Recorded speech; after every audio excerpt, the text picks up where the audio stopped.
ഇത് സൗത്ത് ഗോവയിലെ പ്രധാനപ്പെട്ട ഒരു ടൂറിസ്റ്റ് ഡെസ്റ്റിനേഷനാണ്. ഇതൊരു ബീച്ചാണ്. ഈ ബീച്ചിൻ്റെ പേര് കോൾവ എന്നാണ്. കോൾവ ബീച്ച്. ഇത് 2 കിലോമീറ്ററോളം നീണ്ടു കിടക്കുന്ന ബീച്ചാണ്. നല്ല വെള്ള മണലാണ് ഈ ബീച്ചിനുള്ളത്. കടലിൻ്റെ നിറം നല്ല ടർക്കോയിസ് കളറാണ് കടലിനുള്ളത്. പിന്നെ ഇതിൻ്റെ ബാക്ക്ഗ്രൗണ്ടിൽ നല്ല തെങ്ങും തോപ്പും കൂടെ ഉണ്ട്. അതുകൊണ്ടാണ് ഇത്രയും ഭംഗിയായിട്ട് ഇത് തോന്നുന്നത്. ഇത് മഡ്ഗാവിൽ നിന്ന് ഏകദേശം 6 കിലോമീറ്റർ മാത്രമേ ഉള്ളൂ. ധാരാളം ബസ്സുകൾ മഡ്ഗാവിൽ നിന്നും കോൾവയിലേക്ക് ഓടുന്നുണ്ട്.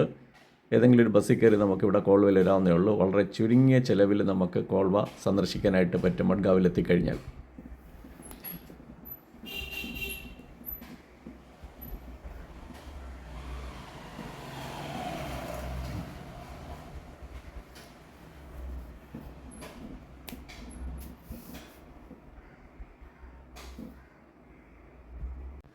ഇതാണ് മജോർഡ ബീച്ച്.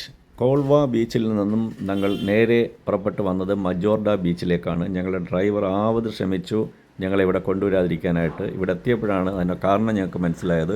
കാരണം ഞാൻ ഇവിടേക്ക് വരാനുള്ള ഈ ബീച്ചിലേക്കുള്ള എൻട്രൻസിലുള്ള വഴി എന്ന് പറഞ്ഞാൽ വളരെ ചെറുതാണ്. അപ്പോൾ ട്രാഫിക് ബ്ലോക്കൊക്കെ സ്ഥിരമായിട്ടുണ്ടാകുന്ന സ്ഥലമാണ്.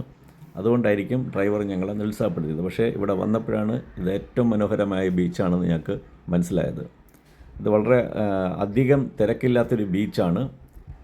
അതുപോലെ തന്നെ ഈ മണൽത്തരികൾക്ക് സ്വർണ്ണ വർണ്ണത്തിലുള്ള മണൽത്തരികളാണ് ഇവിടെ ഉള്ളത്. അതുപോലെ സൺസെറ്റിനും ഫേമസ് ആയിട്ടുള്ള ഒരു ബീച്ചാണ്. പിന്നെ വാട്ടർ സ്പോർട്സ് ആക്ടിവിറ്റീസൊക്കെ അധികം തിരക്കില്ലാതെ നമുക്ക് ഇവിടെ ചെയ്യാനായിട്ട് കഴിയും.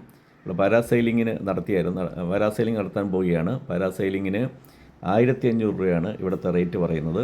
ബാക്കിയുള്ളിടത്തത്ര തിരക്ക് ഇവിടെ ഇല്ലാത്തതുകൊണ്ട് നമുക്ക് എല്ലാം നന്നായിട്ട് ഭംഗിയായിട്ട് ചെയ്യാനായിട്ട് കഴിയും. അപ്പം ഗോവയിൽ വരുന്നവർ മജോർഡ ബീച്ച് കൂടി സന്ദർശിക്കാനായിട്ട് ശ്രമിക്കുക.